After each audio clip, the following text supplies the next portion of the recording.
So I am here with Shori. He is one of the technical coaches that helps the Rayo Vallecano players, and we're going to talk about kind of his journey from Japan all the way to Madrid, do what he does.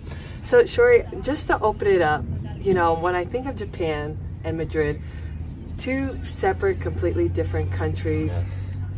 how did the thought to land in Spain to work even come about, and how has that experience compared to what you thought it would be? Well, growing up in Japan, I think I was taught to work hard, you know, and then put loads of concentration on details and stuff. But then once you see some, you know, games in La Liga or even, you know, Japan against Spain, I think Spain does. I mean, mostly tactically, I think they do a lot better. Like, but not in the way that they work hard, they push hard. You know, I think Japan's one of the like best countries in terms of like high pressure or like you know running more than everybody else. But I think Spain does the job really like calmly, like so relaxed. And I was like, why do they play good, you know? And then I think when I was little kid, like, you know, started to watch a lot of like European football. I think it was the time that when Spanish clubs, you know, Real Madrid, Barcelona, you know, Atletico, those teams are going to like, you know, final, semi-final to Champions almost every year. So I think I had like huge, you know, like interest, influence from them, and then I wanted to learn from these people, like, you know, since childhood. Always I wanted to. I mean, in general, I wanted to come to Europe, but like especially in this country to learn something like that I probably didn't learn in Japan. Yeah. You know? Now, what you did learn in Japan, just as you mentioned, kind of the system too, they really pressed, they really worked hard. Yeah. You yourself mentioned that you were a former player. What about the skills sets from Japan, like playing that outside? Yeah. So I think Japanese players, you know, young talents or even professional players, I think they do like small techniques, like almost, you know, perfectly, right? Like, let's say passing, like face to face, passing. I think they do like phenomenal. And then even like 1v1, I think there's so many players that can beat, you know, good defenders in general. But once they expand, let's say not only 1v1, but like 2v1, 2v2, you know, not only just passing, you know, face to face, but let's say passing triangle, or passing like square. You know, like not positioning only like 2 versus 2, but more like 4 versus 4, 5 versus 5. I think when we start playing bigger numbers, bigger field, I think that's when we like Japanese players start losing like good technique, you know. And why do you think that? I think because football is obviously open skill game, right? But I think the way we train in Japan is like closed skill, you know. Like, for example, Japan has one of the greatest baseball players, you know. In my opinion, obviously baseball is, you know, pitcher against batter or hitter, right? So it has to be open skill, right? But then in a sense, I think baseball is like, okay, you practice 1,000 hours, you know, 10,000 hours, this skill, you know. And then I think we could win, you know, WBC, or I think, you know, MVP, Otani Shohei, and so on, Ichiro as well. And you know, there are so many great players in the States as well, right? Like as a baseball player. But then if you see football, I think it's I mean, it's 11v11. I mean, for me, baseball can be sometimes 1v1 plus other 8 players, you know. but I think in football field there's like 11v11. It's like 1v1 times 11, or more like 11 versus 11 players, you know. So once you just practice, let's say set pieces or just passing, you know, patterns, I think once the defenders come to us, you know, approach pressure, I think we're gonna lose all the techniques that we practice on the field. And then I saw some Japanese, you know, under 15 or under 16 team came to this, you know, this very field, and then they play against Rayo Vallecano, well, under 14, under 15, and then I could see, you know, those aspects. So now, on the other hand, the aspect of attention to details also, I'm sure, has paid off greatly for you, because I can't imagine not having a concrete plan to go from Japan to come here to make a living, to get an opportunity. What went right on that journey to be here right now? What went right? Yeah. Well, that's I think that's a tough question. I mean, I tend to focus on like what I can do at that moment, you know. Obviously I try to set like long-term goals, right? But then I think I want to enjoy like every single minute, you know, right now in this field. And then, you know, I try to help people. I try to learn from anybody, you know, on the field. And then I think every day I can feel, oh, I'm growing every day, I'm learning every day, you know. And then I think like little by little, you know, like poco a poco in Espanol, you know. It's like, it's not like, oh, I mean, obviously I set like midterm goals. Like for example, when you first landed here, you're on the plane, you're like, okay, I'm leaving my country, starting a new life. What was the pressing message that you kept in your heart as you embarked on that journey to even start? Well, so I think the greatest lesson I learned in the States while I did a 4-year degree over there. In Oregon, right? Yeah. I think, you know, all the coaches that I met, all the players that I met, I think I could learn like how to work, you know, harder than anybody else, you know. The professionalism, that's what they taught me. And then I think, I mean, I kind of imagine that Spain, as I say, it's kind of like people that are kind of like relaxing, you know, like chilling, you know, not like no pasa nada, you know, like what, you know. And then I kind of was thinking about that, right? So maybe I could try to be somebody like them, but also I can keep working harder than anybody else, so that, you know, I can keep going, you know, forward, right?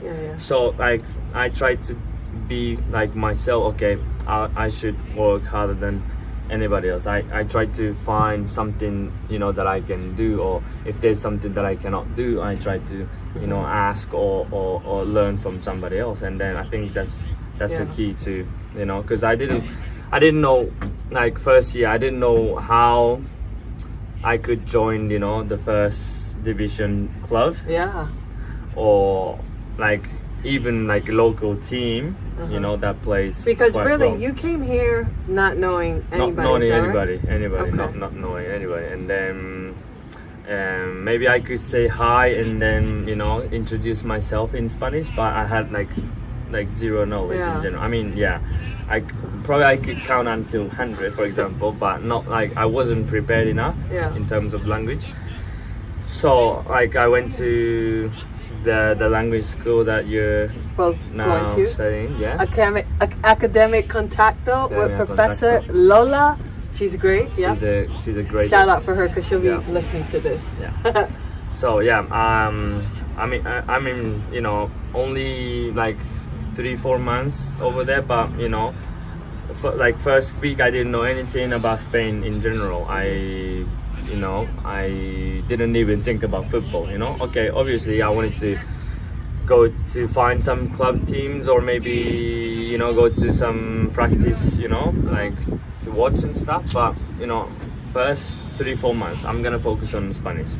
So I didn't really think about football, you know. I just get the, you know, the rhythm with the language, and then after that I started to speak to somebody in the, you know, like it was, I think, 8th division or 9th division club here, and then started to have more like connections and so on. But like first couple of months I didn't was just Spanish. It wasn't even about work. It was just focused on learning the language. Exactly. And I have to ask you, because my language learning journey has been a little different, very intense. But what did yours look like? For example, for me, I remember just when I first started, I'd be talking in front of the mirror. I would be saying the same word over and over. What was it like for you? Because mine has been pretty intense. But. I mean, I tried to, like, even with my classmates. I mean, obviously, our level wasn't, you know, like, how would you say, like, enough to continue the conversation. But even during the, you know, like lunch break or after school, you know, going out, I think, you know, not with everybody else, not with everybody in the class, but try to have Spanish conversation with my classmates, you know, some of them. And also wherever I go, you know, even in the in my how do I say, in my apartment or outside of apartment, I try to speak to somebody like local, somebody native. And how do you feel regarding to connecting with natives, especially when you're first learning the language? How welcoming were they in your experience? How welcoming? Yeah. I think they like to be, you know, spoken to by foreigners in their languages. I think when I say just hi and then start to, you know, ask them some random question, they'll be like smiling, and then I think they're eager to keep conversating. I think like I don't know, I mean, like probably in other countries they might be like, oh, if you're not native, okay, don't even speak to me. That might happen. Well, I think I asked because I think when I came here, I mean, obviously had a baseline, but I felt like they were always willing to help, but realistically I never really knew what it's like to build like a friendship with someone from here. But I did notice their attention to details, just trying to make you calm. And now when you talk about, okay, you focused on Spanish, but then there was a moment where you decided to get out on the field. What was your goal of your first contact with the club? Because a lot of people in the States too might think, I want to work in Europe, but they really don't know how to even go about it if they had the opportunity. What was your first step and mindset when you went to that club? So the first, you know, going to club, I think it was more like, okay, learning Spanish in class and then learning Spanish in a field, a completely different thing. That's what I thought, you know.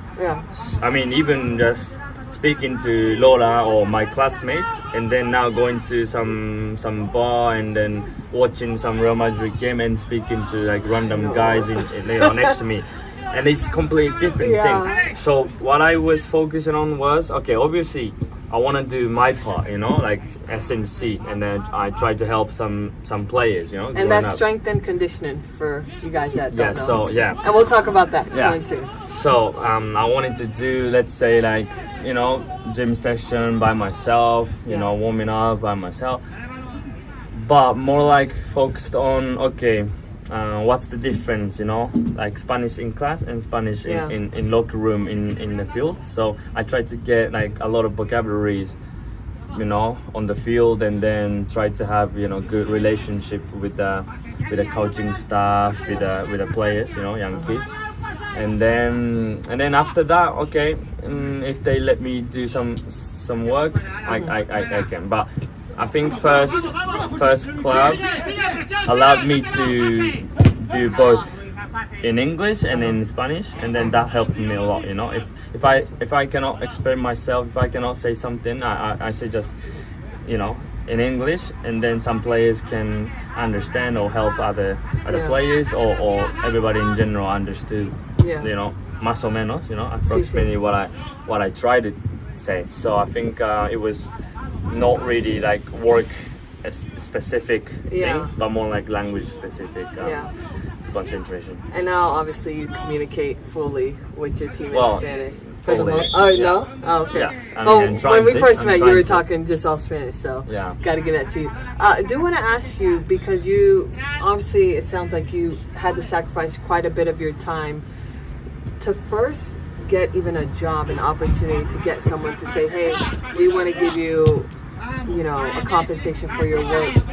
How do you even communicate that, especially as a foreigner? Because realistically, if you're in Spain, they might think, well, a Spaniard could do yeah. this job. Mhm. How did that message come for you, and what in your power were you able to do to kind of communicate your Okay, value? I mean, I think I was lucky enough. I think a lot of people that I've met so far are willing to help foreigners in general. Oh, yeah. You know, I mean, obviously, I get, you know, I got rejected by some club teams, you know, Yeah. before this, and then I wouldn't necessarily say they didn't like to work with foreigners. Yeah, I yeah, mean, yeah. nothing like that. I didn't see anything Yeah, like it that. was just a But you know, rejection. it can be also Yeah. normal, you know. And then, but I was, I think, fortunate enough to you know, meet these people. I mean, even with the previous, you know,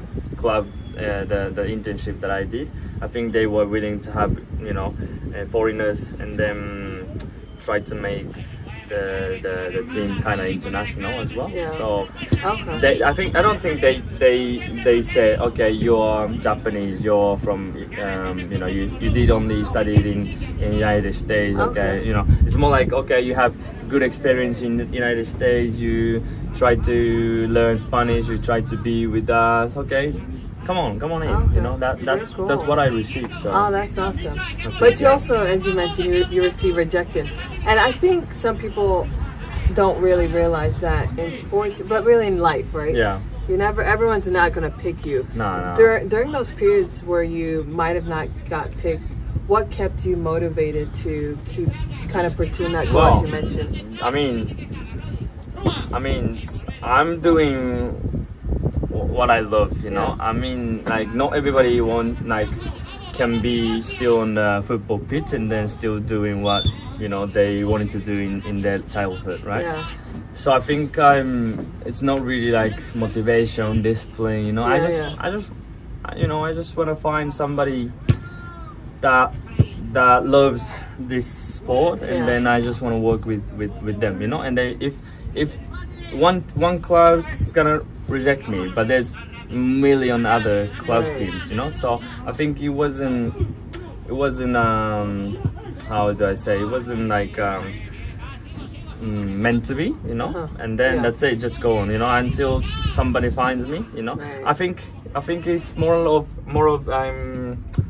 what my, you know, family told me. I think when I was younger, And you what know, was it- what I did think they tell it's you? like if they don't, you know, pick you, they don't choose you. I think it's not their fault. I think it's you want enough, you know. Yeah. I think So there's that always, kind of drives you then, huh? yeah, like, I mean, like I always know there's somebody better than me, you know. So it's not like, oh, that motivates me. That's, you know, no. It's like, I mean, if So you, what if what you does see, it do to you? I mean, if you see, like, for example, I'm in right now 4th division, which Uh-huh. is really good category in general. But then you see, you know, right behind our back, there's Yeah. first team. You know, Right. the first team in the 1st division, they're practicing, and then, okay, first team, they're so good, but then last when was it? Sunday, I think they lost against Athletic Yeah. Bilbao. Yeah. You know, so even there's better team than them, Right. you know, and then Athletic Bilbao can also, you know, lose against, I don't know, Real Madrid or maybe other teams in Champions League, right? Mm-hmm. So I think this journey, I don't think it's gonna end. And Yeah. I think, like, every time you step up, there'll be always somebody better than you, and then that, you know, keeps you going. It's not, I mean, obviously it's a motivation, but it's not even motivation. It's like, it's normal, you know. You just gotta get, it's a normal part of life. yeah, normal pretty part much. of life, especially in these sports, you know. There's always, like, thousand other people better than you, better than you. So I think obviously I'm inspired by greatest coaches, greatest strength and conditioning coaches, and then those are also like inspiration, and that keeps me going. But I think in general, like until you get to like the level like where obviously Real Madrid won 3 champions in a row, for example, until you can see that view, I don't think they're gonna stop you. I mean, even then you win the 3rd champions. I think you want to win the 4th one, right? Exactly. So there's always. So. Now I want to talk about strength and conditioning, because certainly there's going to be people watching this that may not have an idea of truly what encompasses strength and conditioning.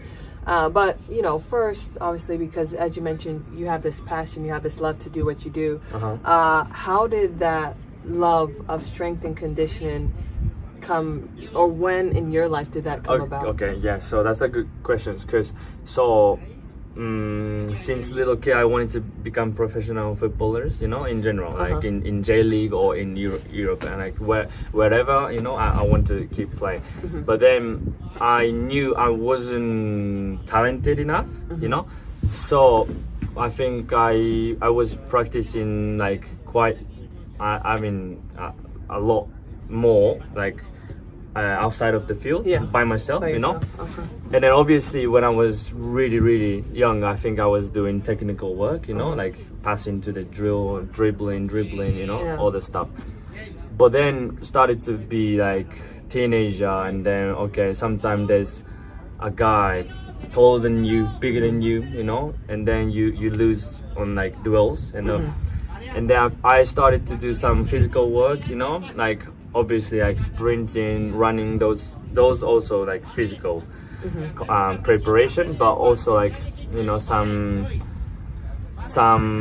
like strength workout in general, and that was quite fun, because like technical part you keep practicing, but sometimes you don't know if you are like getting better. You don't know until you face somebody. You don't know if you're improving.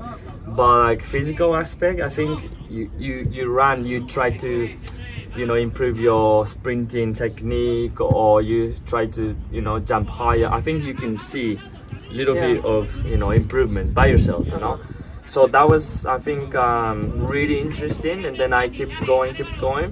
And then I had an injury as well, And what was it? It was fractured my shin, so it's like I had a shin splint. And then I obviously I kept training. I couldn't stop, and then one day I was like I couldn't even resist, so I went to hospital, and then they told me it's not just shin splint, but you have a fracture. So I had to stop, and then the bone, it healed. All right, but then I kept having the pain. So like 8 months I couldn't even jog, and then 10 months I couldn't even play football. Like even physical education class in high school I was on a bench just watching. I couldn't even play basketball or other sports.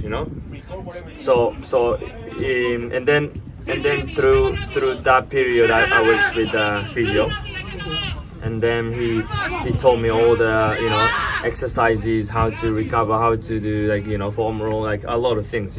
Like in Japan, I don't think it was developing in that sense. I think foam roller. I think the first time I heard that word was probably 2016 or something. And then like 2016, I think you were probably in the States? No, before that I was in Japan. You were so there. last year in rehab. Okay, gotcha. And then there was so many things that was like new to me, in that area, like a medical or like a rehab area.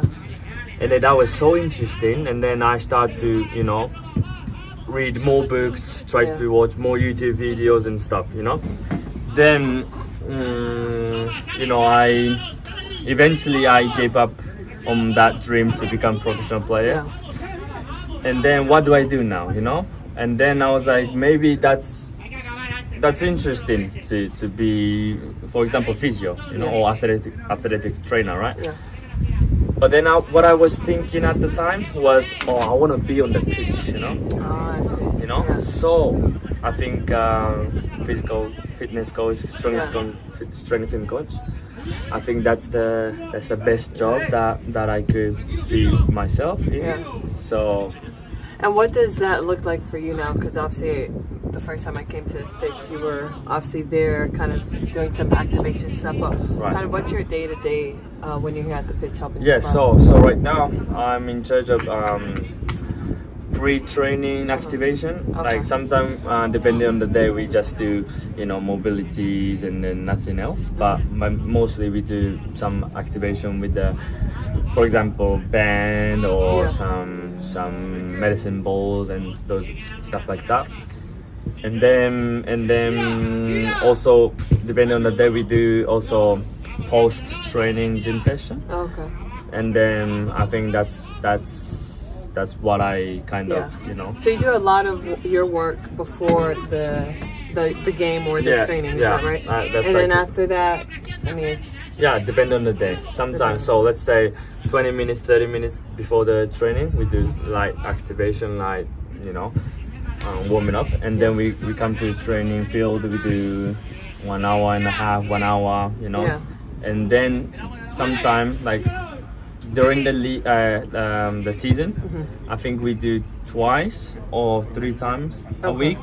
We do post-training gym session, and then that's also 20 minutes, 30 minutes. And some people stay, some players stay, and they keep doing their extra work. So I try to stay with them and then try to help them. Yeah. And I want to go back because you talked about there's something about being on the field. How does that moment feel for you? Does it still feel like you're living that football life of the grind? Yeah. Well, yeah. So I mean, right now I'm a strength coach, but still, you know, in Spain, I think strength coach also has to know, you know, like football wise, you know, like not only like how do you say, like resistance training or you know, but also like football drills, right? And then sometimes, because you all normally sometimes help run some of the drills. Exactly. I think so my boss, the first strength coach of our team, he leads the training session until 3rd or 4th drill, you know. So warm up with the balls, and then rondo, and then position, and then sometimes even after the position he kept leading the whole team. So definitely, you know, compared to the States, I think strength and conditioning coach in football team has to have quite, you know, knowledge in football. That's the biggest interest, the biggest difference between the States and Spain. But so obviously after warm up, I'm done. No, I'm still with the team, you know, helping the tactical work or technical work, whatever it is. And then sometime, you know, there's let's say 21 players. Some players are in the first team. There's gotta be 22 players. So coach is gonna ask me, hey Shori, you do like right wing or you know right fullback and stuff like that. So, you know, I think I'm you know, kicking balls like every day. You actually have to know how to kick a ball too. Exactly. So I think that's like, you know, I still have the same feeling. You know. Like childhood and then right now. So that's actually very interesting, you know, for especially people that, because it's true, I think in the States, I know people that do work for football clubs, but they may have not necessarily played soccer when they were younger, but they have a general idea. But I would agree, I've seen y'all a lot more involved. But I want to ask you this, because I think with any job, right, there's always going to be something that can be a little bit more challenging. How do you kind of take advantage of those challenges to grow, and what are those challenges in your profession here? Well, like challenges in general for our professions, like for strength and condition, or I think like controlling the loads where sometimes last year we played only once a week, and then probably this year as well. I think the schedule, the calendar looks like similar. Once a week. Yeah. Oh, okay. But if you see, for example, first team, they play twice a week, and then we talk about Champions League and all these different tournaments. Right? Yeah, exactly. And then right now our teams we have to travel to let's say Tenerife, the island, like really far from Spain, and then play one game and then come back, right? And then next week we might play in different area in Spain. So right now I think try to control these training loads and also how fatigued they could be. And then some players are playing 90 minutes almost every weekend, but some players get to play only 10 minutes, so we have to kind of compensate the level of like physical fitness level. So that's. And how do y'all monitor? Because every club is different. Obviously I know even if it's not the first club, regardless, you got to monitor. So we use GPS tracking. Well? Okay. And then mostly the first strength coach, Paco. Yeah, he's the one who kind of see what's how we're doing, during the week and then during the match, and then try to get closer to the game load. For those who don't play on a weekend, right? And then I think that's the most challenging for me, to understand and then to control the load. And then next thing is injury, I'm hoping to prevent, as many injuries as possible, but sometimes, there's something it's that also soccer. Exactly, some things are out of something we can't even predict, and then some accidental like event, and then they get injured. So I think I try to put all the like prevention work, prevention drills, but sometimes it's not enough, or sometimes it's too much, and then they get. I feel kind of tired. I feel kind of, So I have to know. It's always a balance. Exactly. So I'm not like. And do you like that aspect about your job? Because it's, even as a physical therapist, it's never 1, 2, 3, 4. Everything's not ever perfect. In some ways, does that kind of unbalancedness kind of keep you on your toes, or what does it do for you? I think when I was younger as a coach, I think I was focusing on everybody like perfect, everybody this, but now I'm feeling like everybody has different like body type, different play like character. And then obviously, as I said, some people play every weekend 70 minutes, 80 minutes, 90 minutes. Some people play only 10 minutes because of, maybe other factors. So I try to, and also right now there's so many players that are training by themselves outside, with a personal trainer or by themselves, So I try not to be too strict on the menu that I make or the menu that Paco makes. And then try to be kind of like, okay, if you feel this, if you feel that, okay, you can change, or you can be, flexible, And then I try to, trust my players, and then I know they do. If they had to, they do in their own gym or with a personal trainer. So I try to have more communication, individual, with them than try to be just like, okay, I'm the coach, listen to me, and then do whatever I say. No, it's like I have to, exactly, because that's their body. I think they know better than us. They know their own like Right. fatigue, their own muscles, everything. I think better than me. So I try to respect that aspect and then try to communicate always. That's good. So I think it's what like recently I kind of shifted. Yeah. No, that's really good. And I mean, it goes with even medicine, patience. It's like, hey, yes, I might have got my doctor, but you know your body. If you tell me something has helped, okay, let's see how we can tweak things. If I think it's obviously clinical reason. Well, I do want to final it off with, obviously you're here now, and obviously your goal is to stay involved in football.